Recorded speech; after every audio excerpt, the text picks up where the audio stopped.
The table was set for 12, with Mom's old checkered tablecloth and plates I'd polished until they gleamed. Rain pattered softly on the roof, and the smell of roasted chicken filled the house. I stood there alone, staring at the empty chairs where my family was supposed to sit. "We'll be there, Aunt Claire," my niece had promised over the phone, her voice bright. But the clock ticked past 6, then 7, and no one came. My heart sank, not with anger, but with a quiet ache that felt heavier than the silence. This was our family reunion, the first since Dad passed, and I'd poured everything into it, hoping to bring us back together. Instead, I sat at the table meant for love and laughter, wondering where we'd gone wrong. Pause for reflection. Gentle piano fades in, slow and mournful.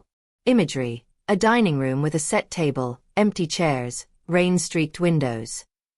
My name is Claire, and I grew up in a noisy, loving family in a small town where the fields stretched wide and the air smelled of fresh hay.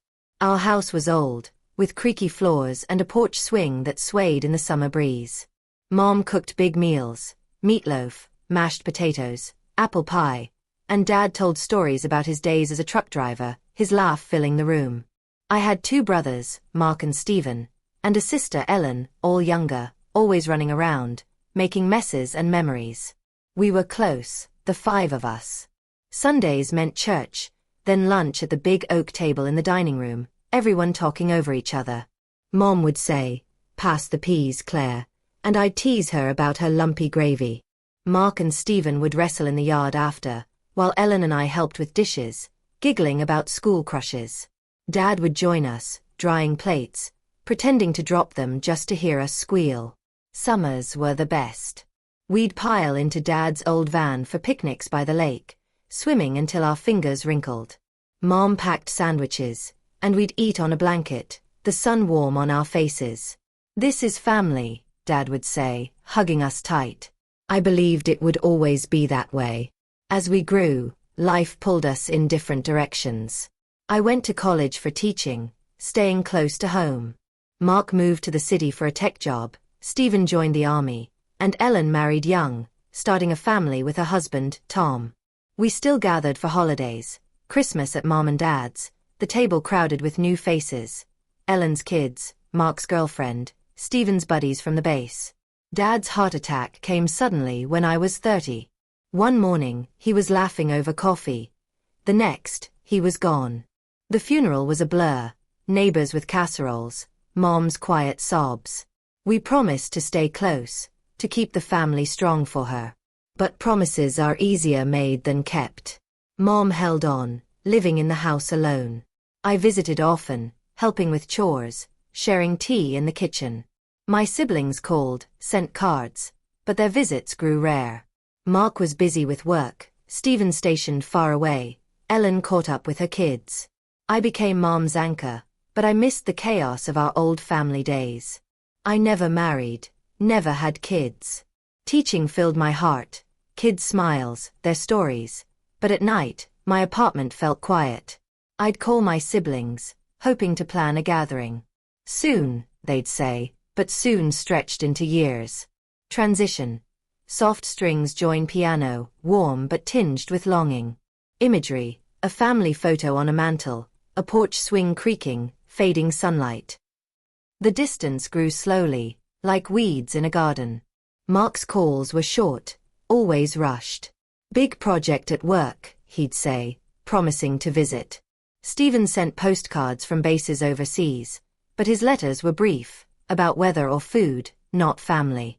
Ellen was closer, just an hour away, but her life revolved around her kids, soccer practices, school plays. "We'll come by," she'd say, but something always came up. Mom felt it too. Over tea, her hands wrapped around her favorite mug, she'd say, "They're busy, Claire. Life gets in the way." Her voice was calm, but her eyes were sad.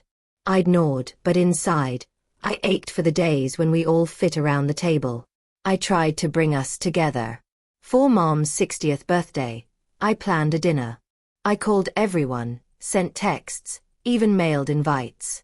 Mark said he'd try, Stephen was on leave but unsure, Ellen promised to bring her kids. I spent days cooking. Mom's favorite pot roast, homemade rolls. But Mark cancelled last minute. Work again. Stephen's flight got delayed. Ellen came, but her kids were cranky, and she left early. Mom smiled, said it was fine, but I saw the disappointment in her eyes. Holidays were the same. Christmas, I'd decorate the house, string lights, bake cookies. Ellen's family came once, but Mark and Stephen sent gifts instead of showing up. I'd call, leave voicemails. Miss you guys. Come home soon. Silence answered. I kept trying. A summer barbecue, a fall picnic. Each time, I'd set the table, hopeful, but the chairs stayed empty.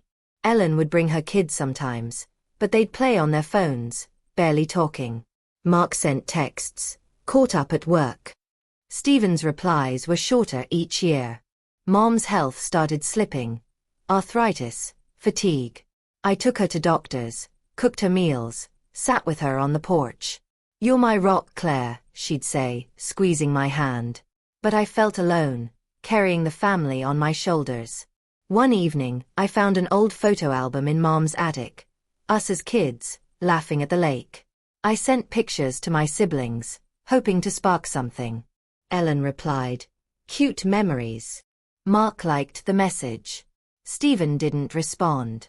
I put the album away, my heart heavy. I suggested a family reunion, a big one, like when Dad was alive. Let's do it for Mom, I said on a group call. Everyone agreed, voices bright. I planned it for fall, when the leaves turned gold, thinking it'd bring us back.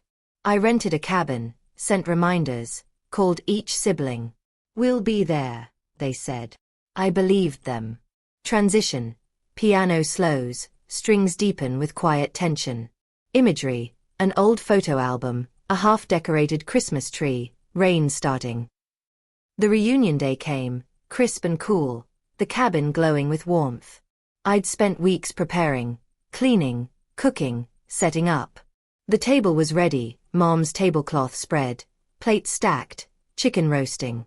I'd called everyone that morning. On our way, Ellen said. Mark texted, running late but coming. Stephen said, just landed, see you soon. I waited, watching the clock. 6 o'clock passed. 7. The rain started, soft at first, then steady. I called Ellen, no answer. Mark's phone went to voicemail. Stephen texted, flight issues, stuck at airport. My heart sank, but I kept hope, stirring the soup, checking the oven. By 8, the cabin was silent except for the rain. Mom sat in her chair, knitting, her face calm but tired. They'll come, she said softly. I nodded, but doubt crept in. I texted again, called again. No replies. The food grew cold, the candles burned low. At 9, I sat at the table, staring at the empty chairs. Mom touched my arm. It's okay, Claire, she said, her voice gentle. But it wasn't. I'd poured my heart into this, believing it would heal us. Instead, I felt the weight of years, missed calls, broken promises, a family drifting apart. I walked to the porch, rain soaking my sweater. Tears came, quiet and heavy. I thought of Dad's laugh, our lake picnics, the table full of love. Where had it gone?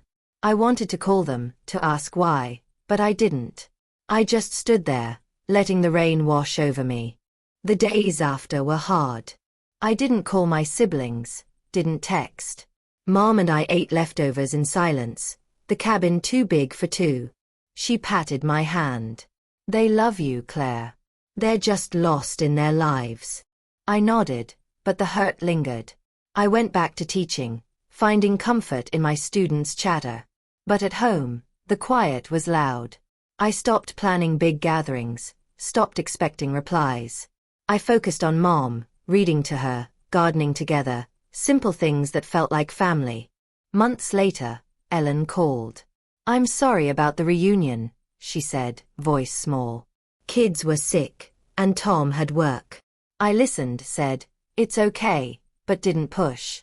Mark sent a card, saying he'd visit soon. Stephen emailed, apologizing for the flight mess. I read their words, felt a flicker of hope, but didn't hold my breath.